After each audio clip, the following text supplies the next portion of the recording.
My fellow Kenyans, my fellow East Africans, and my fellow Africans, it is with devastating and appalling taste in my mouth that I watched the BBC review of the assassinations of citizens in the Parliament, right outside Parliament, during the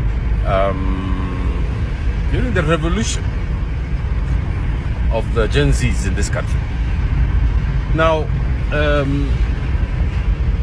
it is still shocking to me, that the government in this country has not gone to the bottom of this thing. It keeps dilly-dallying.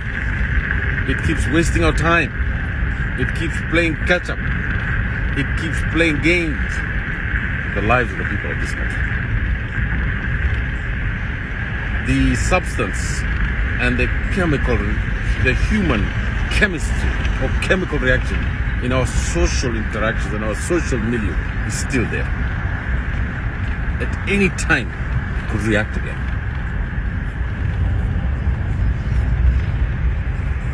Our foreign affairs, as I've spoken to on Citizen TV, national TV for a while now, it's dead.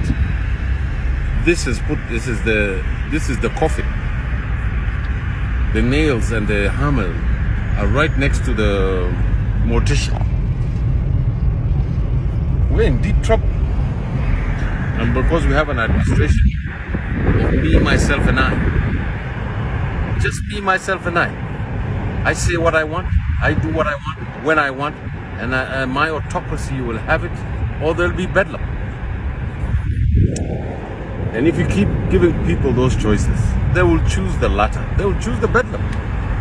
Because human beings have a threshold. They are biological creatures. So I really think that I know that the National Assembly is not going to ask for an emergency session to discuss this, because they're just Alice in Wonderland. They're in the hole running around. They don't know they know what's going on, but they're on the take. I've said that publicly on TV while they were sitting next to me.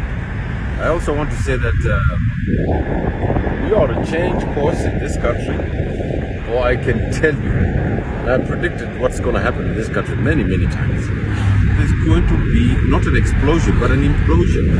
You see, the difference between an explosion is the one that lets things out and you can find a solution. But an implosion is one that eats its own children. This time it will not eat the children, it will eat the men, it will eat the women first. Barbecue the children. This nation is in trouble. Huge trouble. You can see that the opposition is coming up with chewing gum politics. They're just politics. The expression, I remember in 2007, the expression of the people was with the sentiment of the Orange Democratic Movement.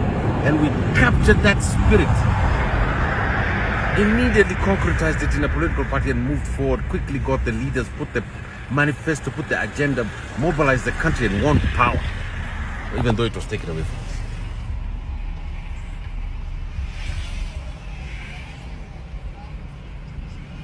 The opposition, there's only one slogan: Ruto must go. And we need to all come together, including the Gen Zs, sit down and chart the way forward. These clandestine meetings in some park, hotel park, is not going to work. We know about these clandestine meetings. We know about what is happening. Need strategic, tactical ways in which we can set the map out so that we can go into the campaign and unseat this man before this country goes down the drain. Because the words of the Lord are precious. They're true, righteous all the time. Hey, my fellow citizens, my fellow Kenyans, my fellow East Africans. You know, one of the things that is just wonderful is that even though I hope, inshallah, to go to the National Assembly, God willing, not because it's really deep down what I want to do, but because it's a duty, because now the country is a disaster. It's a disaster because we don't have men and women in the National Assembly who are worth their salt.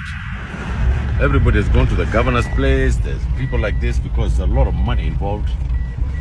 And people want to be mini presidents at the sufferance, if I can use an old English word, of the national institutions of this country. Devolution is good, but what devolution also does, it creates clan consciousness, it creates tribal consciousness, it creates disunity. Devolution is fantastic, but we use it as a card of last resort because the central government wouldn't listen. It was just putting it in its accounts, not doing anything about the people of this country. But that is to anticipate, as the great CLR James used to say.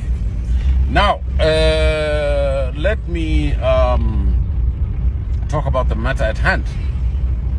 You know how we're obsessed with ethnicity, how we're obsessed with tribal politics. But that ethnicity and tribal politics is a snake oil business of the political class and the fat cats who get rich out of it exploit us here. Because the cycle of history is this struggle between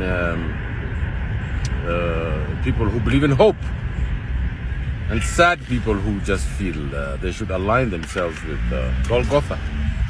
Now, I want to speak about Mr. Atwoli. Mr. Atwoli has a psychosis about Somalis at a clinical psychological level. His son is a clinical psychologist. He's probably going to agree with me. There is a man called Ali, who was my uncle, who was a leader of the trade movement. You know, the trade movement in this country was captured by the right-wing, conservative, pot-bellied people who aligned themselves with Kenyatta and Moi. And Mr. Atwoli was one of them. They got rid of the trade union movement that fought alongside the Mau Mau, fought alongside the political parties in this country. And the minute the one-party state came in, the trade union became a joke.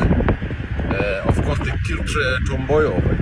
Now, Ali, an uncle of mine from my mother's side, was his senior, and this man was his deputy. So Ali was one of the great trade unionist leaders because he was Somali, he's an unsung hero. You know, the government of Kenya played this game of shifta, Laini, now it's Al-Shabaab. And now it has now come to business. So because the Somali diaspora of about 4 million to 5 million don't have a country. They don't have a country. They don't have a state. And they are the major investors of money into Kenya. It's not us here in Kenya, Somalis. We have a share, but mostly comes from small business, medium businesses. There's a lot of corruption involved in the devolution from northern Kenya that's also at play. But the main money is coming, just as the main money for the diaspora comes from Kenya, comes from outside. It comes from the Somali community. This Somali community is invested in Kenya. It's a good thing. It's a wonderful thing. We have Italians and everybody else investing here. With the beach hotels in Mombasa, nobody's talking about. The Europeans own 75% of 60% of this economy. British American Tobacco, the American corporations, the Sisal, the real estate, that's them. The Somalis don't have that kind of money. They're dealing in wholesale, import, export, construction. And in fact, if you look at the percentages, even if you do an anecdotal evidence, the Chinese have about 60% of the investment in construction in this country. If you look at the trade balances between us and the rest of the world, it is Europe and the Americans who have massive investment here. So Mr. Atwoli said that he went to Eastleigh and he saw the money from the diaspora who are investing in hotels, restaurants, in a place that's dilapidated, that they're the highest paid taxes in Nairobi. And what do they get? They get zero infrastructure there. So the Somalis, it's another bogeyman. So what Mr. Atwoli was saying, he's saying, oh, you fellow Kenyans, my belief is that these Somalis are not Kenyans. And you, because you are the ones who gave them the permits, you gave them the corruption, they are able to do this business better than anybody else. That's why he says mshindwe kwa sababu mnapenda hongo. Yeah, which means mmekubalia wa Somali wakuje hapa na wafanye.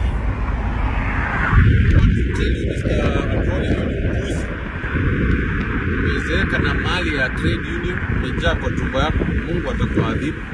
Historia yako ni nyeusi, hatukutaki. Wewe ni creature from the 19th century. You are a Luddite. We oppose you with our consciousness. We know you. We reject you. And please, do us the courtesy of not trying to ethnicize the politics of this country with hate, because we believe in hope. I believe in hope. You believe in that hate. Now we will shield you, because the words of the Lord are true, precious, and all the time righteous.